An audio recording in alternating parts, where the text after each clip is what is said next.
para romo, para rekan SVD awam, para sopir dia, Bapak Ibu, saudara-saudari yang dikasihi oleh Tuhan. Di negara Filipina, buat yang mungkin pernah ke sana, menarik dalam setiap perayaan Ekaristi, pasti di samping-samping kita akan lihat umat yang tidak mengikuti perayaan Ekaristi, mereka akan bergerak dari satu patung ke patung yang lain, dan kemudian menyiapkan sapu tangan mereka atau kain khusus yang mereka bawa, dan kemudian mulai usap-usap di patung. Selesai usap-usap di patung, kemudian mereka usap di wajah mereka, segala badan mereka. Ketika melihat itu saya bertanya, apa yang mereka cari? Apa yang mereka mau dengan itu? Kemudian ada satu konfrater, Romo SVD, dia jawab spontan, tentu saja mereka cari mujizat. Apapun itu yang mereka butuhkan. Dan mereka sangat percaya bahwa mereka akan mendapatkannya dengan menyentuh segala jenis patung, bahkan juga altar. Beberapa saat yang lalu atau ada yang sering katakan kepada saya, Romo, saya sudah capek berdoa. Tuhan tutup telinga untuk saya. Saya harus pakai doa yang jenis mana supaya Tuhan dengar, supaya Tuhan buka telinga. Sering saya jawab, saya tidak tahu doa apa. Kalau tanya saya, doa saya pasti rosario. Kalau tanya saya. Atau yang saya jawab, kalau tanya saya pasti bicara seperti saya bicara dengan ibu atau dengan bapak sekarang, dengan Anda. Itu cara saya, cara Anda mungkin berbeda. Soalnya saya sudah capek, Romo, doa Tuhan tidak dengar. Malahan yang ada semakin banyak tantangan cobaan datang. Tidak pernah berhenti-berhenti. Krisis dalam ekonomi di keluarga lah, sakit lah, dan berbagai macam tantangan. Sepertinya Tuhan sudah lupa dengan saya. Saudara dan saudariku yang dikasihi oleh Tuhan, dalam perjalanan iman kita sebagai orang beriman, kita sering mencari mujizat. Saya kira benar kan kita cari mujizat selalu? Atau kita ini tidak cari mujizat? Saya yakin dan percaya setiap orang beriman, kita mau mujizat itu terjadi dalam diri kita dengan segala apa yang kita butuhkan. Kalau tidak jadi, kita kemudian kadang kita mempersalahkan Tuhan. Tuhan tidak inilah, Tuhan tidak itulah. Tapi saya kira itu manusiawi sekali. Dalam relasi kita dengan Tuhan, kita mau Tuhan buat mujizat dalam hidup kita. Tapi saya kira ada dua hal yang sering kita lupa. Yang pertama seperti dikatakan dalam bacaan pertama tadi dalam kitab Putra Sirak. Yang harus kita tanya ketika kita mau mencari mujizat dari Tuhan, kita harus bertanya, apa itu kebijaksanaan Tuhan? Jalan dan pikiran Tuhan itu bagaimana? Apakah sama seperti yang dimiliki oleh kita manusia? Jawabannya tentu tidak. Jalan dan rencana Tuhan itu berbeda. Kita sering dengar orang katakan, segala sesuatu itu indah pada waktunya. Bukan waktunya N-nya kecil, tapi N-nya besar. Hanya mau mengatakan, itulah kebijaksanaan Tuhan. Tuhan punya cara itu berbeda. Tuhan punya jalan pikiran itu berbeda. Pernahkah kita masuk untuk kemudian memahami kebijaksanaan Tuhan itu dan mengerti jalannya Tuhan? Kalau orang yang sudah beriman lama, pasti mereka akan katakan jalan Tuhan itu pasti ada jalan salib.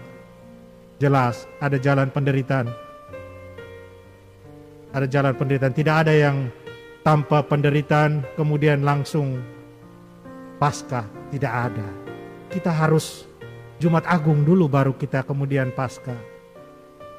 Di balik cobaan dan penderitaan yang Tuhan berikan pada kita, yang kita alami dalam perjalanan iman kita, pasti ada nanti kita menikmati apa yang namakan kemuliaan. Tuhan sudah janjikan itu. Itu yang pertama. Ketika kita mau supaya mujizat itu terjadi dalam diri kita, pahamkah kita akan kebijaksanaan yang berasal dari Tuhan? Yang kedua, ada dua syarat dalam bacaan Injil tadi. Diberikan kepada kita, supaya mujizat itu terjadi harus ada dua syarat. Yang pertama, percaya. Ketika kita berdoa, percaya ke kita. Ketika kita minta Tuhan, percaya ke kita akan apa yang kita minta itu. Percaya berarti menyerahkan seluruhnya pada Tuhan. Biar Tuhan yang mengaturnya. Bukan berarti kita kemudian santai-santai, tidak. Kita berjuang sesuai kemampuan kita. Tapi apa yang kita miliki. Injil katakan, Tuhan Yesus katakan, kita berjuang terus. Yang lainnya Tuhan yang akan menyempurnakan. Dan yang kedua dikatakan tadi di kalimat terakhir, jenis ini tidak dapat diusir kecuali dengan berdoa. Syarat kedua, berdoa. Berdoa artinya apa? Sama dengan yang pertama, menyerahkan diri seluruhnya pada Tuhan. Biar Tuhan yang bekerja, bukan kita mengikuti kemauan kita. Yang sering terjadi adalah kita mengikuti kemauan kita. Kita mau Tuhan ikut kita, bukan kita ikut Tuhan. Yang sering terjadi kita omong lebih banyak, dan Tuhan mau omong mungkin tidak ada waktu, karena kita terus ngomong aja, berdoa aja. Mungkin tidak ada waktu kita dengar Tuhan. Pernahkah kita membiarkan Tuhan berbicara? Agar kita memahami kebijaksanaannya, agar kita memahami kehendaknya buat kita? Pernahkah kita biarkan dia bicara? Saya pernah katakan dalam khotbah, sering kita punya berapa telinga? Berapa telinga kita punya? 2.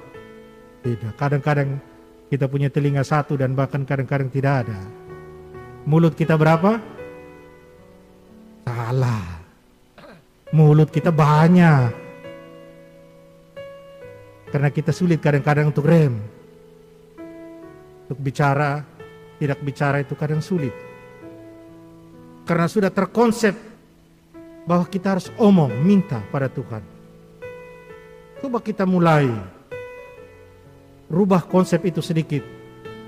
Dengan biarkan yang pertama, dengarkan Tuhan sebelum kita berbicara. Tapi ada yang kemudian katakan, Romo, bagaimana saya bisa dengarkan Tuhan? Yang pasti kita bisa dengarkan Tuhan dengan berbagai macam cara.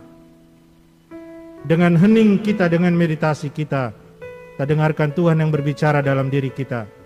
Dengan pertemuan kita dengan sesama kita, Tuhan bicara lewat sama saudara kita. Tentunya yang baik-baik. Mungkin juga Tuhan bicara dengan cara yang agak ekstrim.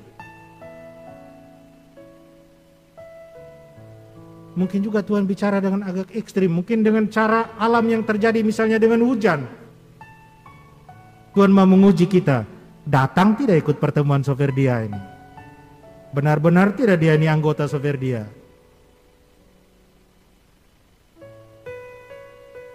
Ada banyak cara Tuhan bisa berbicara kepada kita, tapi bisakah kita mendengar Tuhan berbicara itu?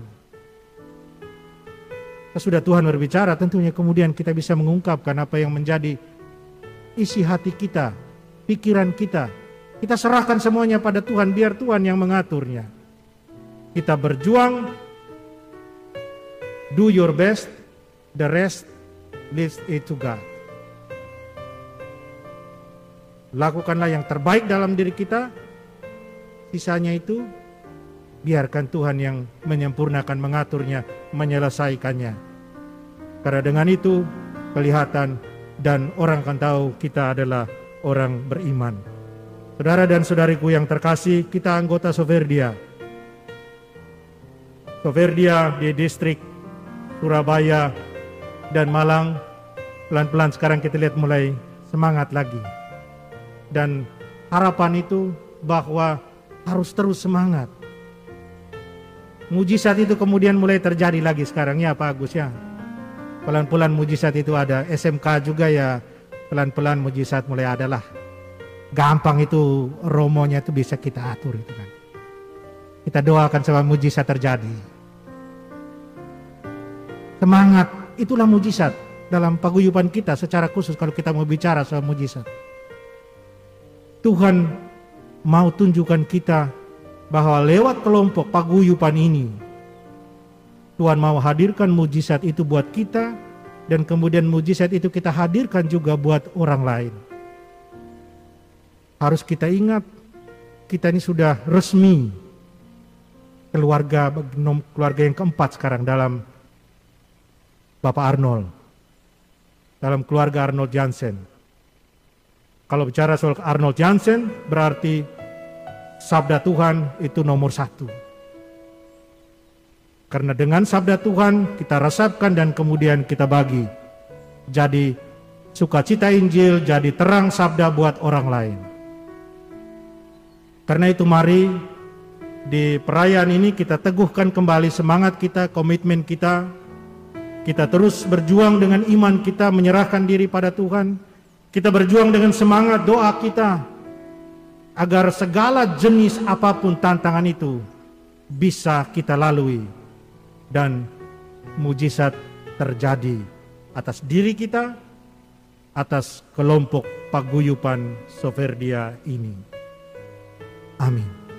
Dalam nama Bapa dan Putra dan Roh Kudus. Amin.